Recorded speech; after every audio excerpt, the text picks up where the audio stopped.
globalist takeover of Africa that they've kicked off with the hypocritical cover story of humanitarianism. Next, we move to Joel Skousen's view and perspective on Fukushima.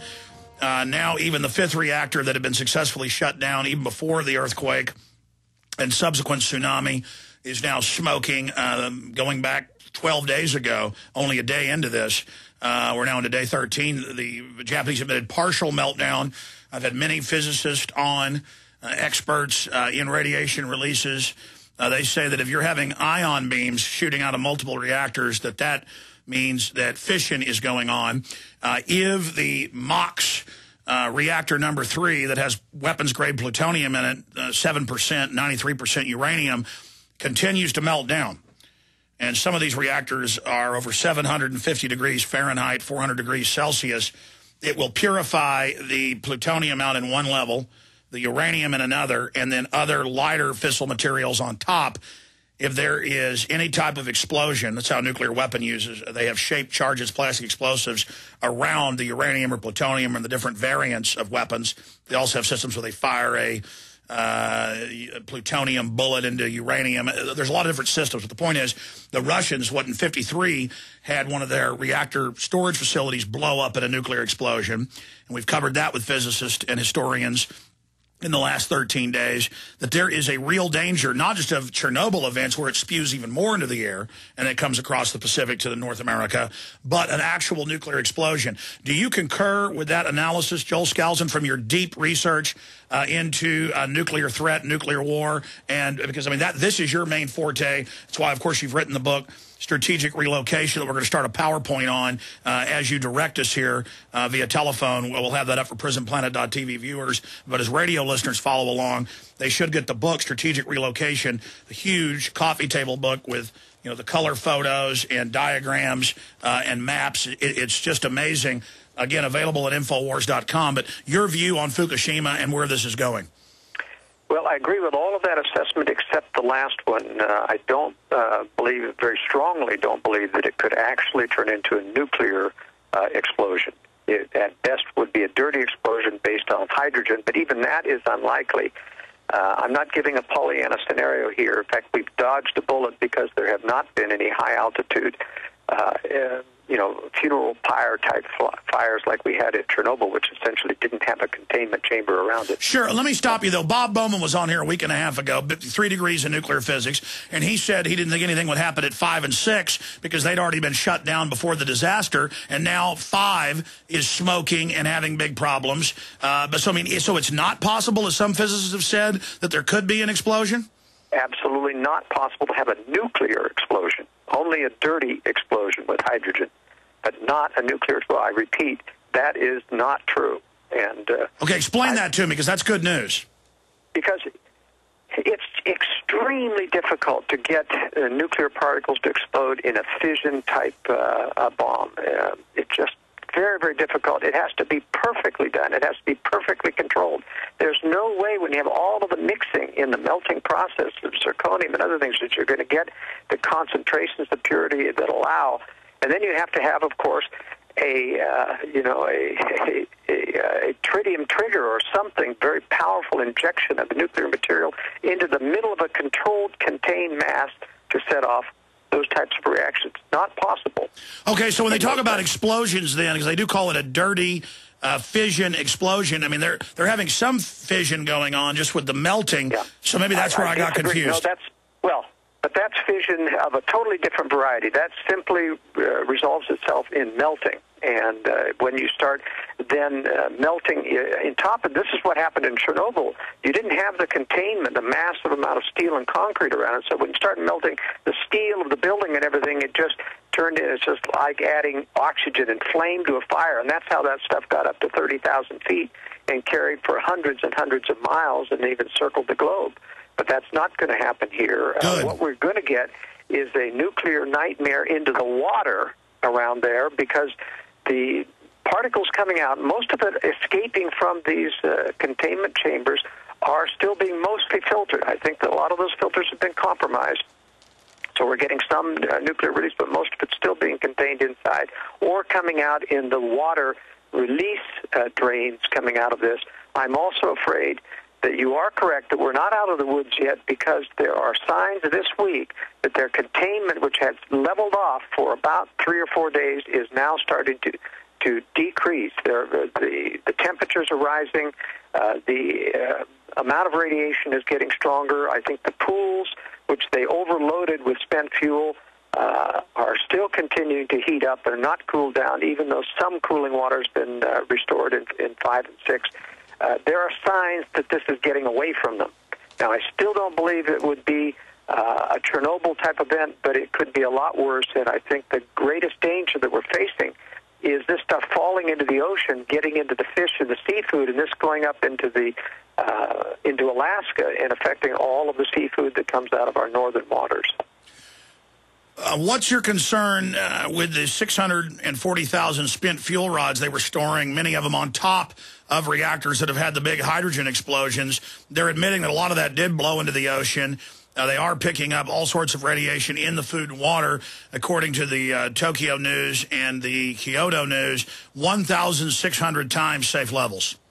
Yeah, they should never have put that many spent fuel rods in that position. That's one of the major mistakes of that design by GE, is to have used that space above the reactors to store those spent fuel rods. And there is a tremendous amount of radioactive material in it. If that stuff starts to boil away, and that's what I'm really worried about, because I think the reactors will contain most of the molten meltdown of those others, except for what gets into the seawater, but not the fuel rods on top. That's what's really in danger. So, studying this for decades, how do you see it unfolding then?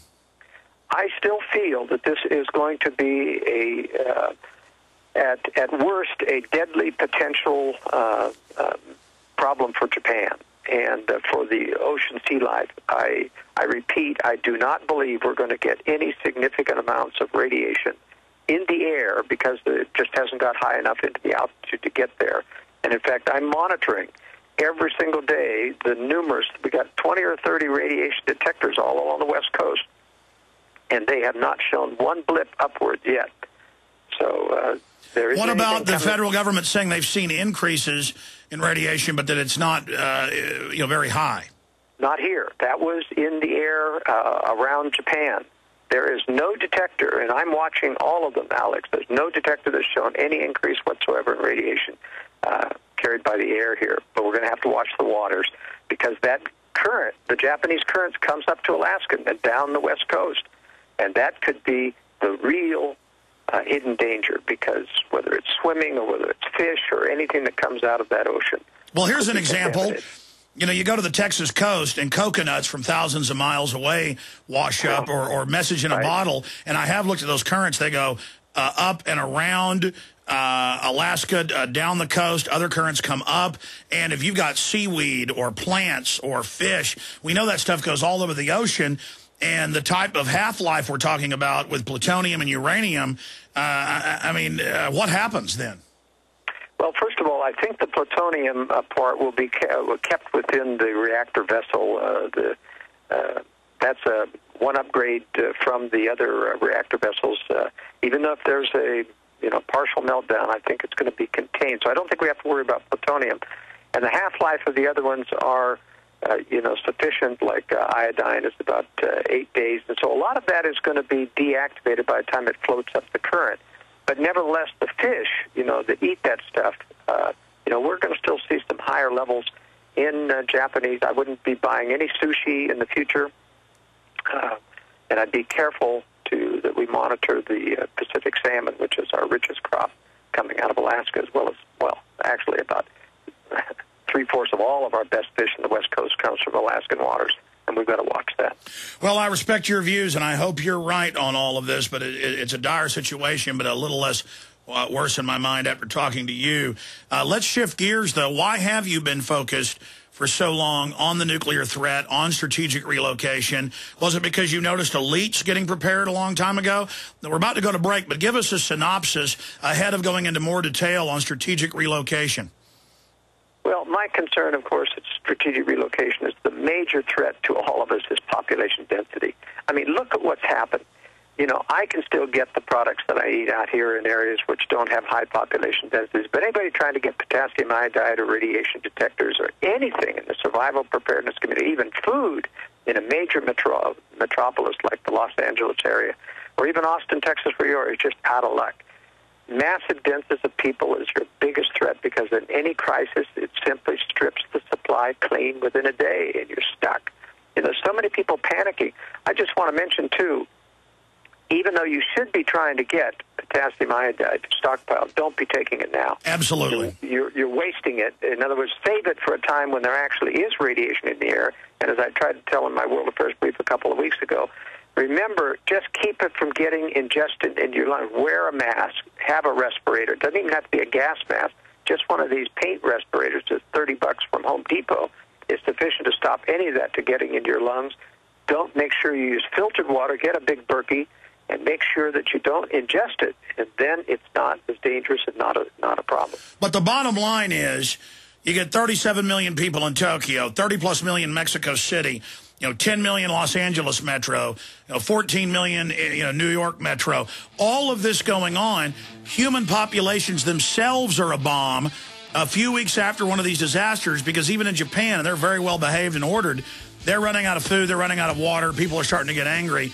And so let's talk about the real threats, what we're facing, strategic relocation. Your presentation begins, and I'm going to give you the floor pretty much on the other side. Short segment coming up, then an 18-minute segment. We'll go a little bit into overdrive today with Joel Skousen to have time to finish this.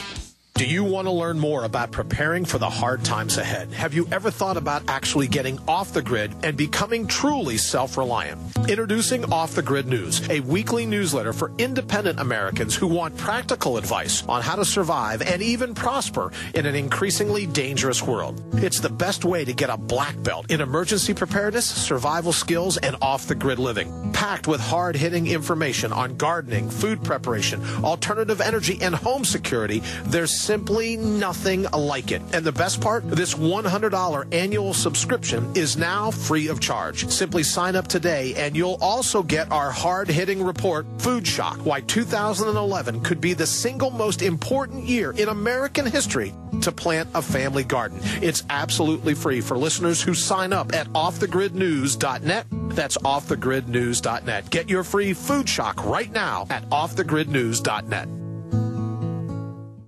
America, you've been warned.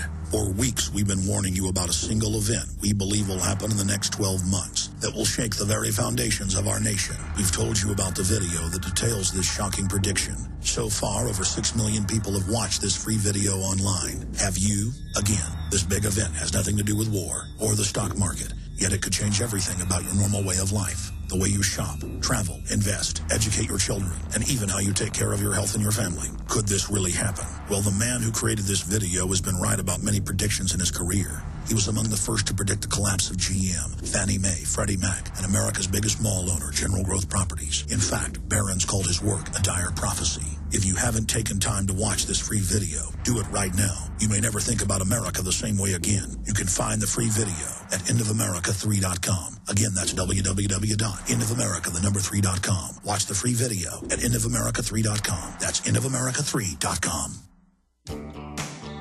Are you wondering about your retirement portfolio? Are you confident that the financial advisor is experienced enough to combat climbing interest rates, taxes, and inflation? Stop guessing and go to the expert, Robert Chapman of the International Forecaster. When you subscribe to the International Forecaster, you get Robert Chapman's 45 years of experience and concise investment recommendations. Who needs sugar-coated excuses when you can get the cold hard facts and proven investment leads you can't get anywhere else? For a free introductory copy to Robert Chapman's International Forecaster, subscribe now at theinternationalforecaster.com or call 877-479-8178. Experience the difference. When you subscribe, you can email Robert Chapman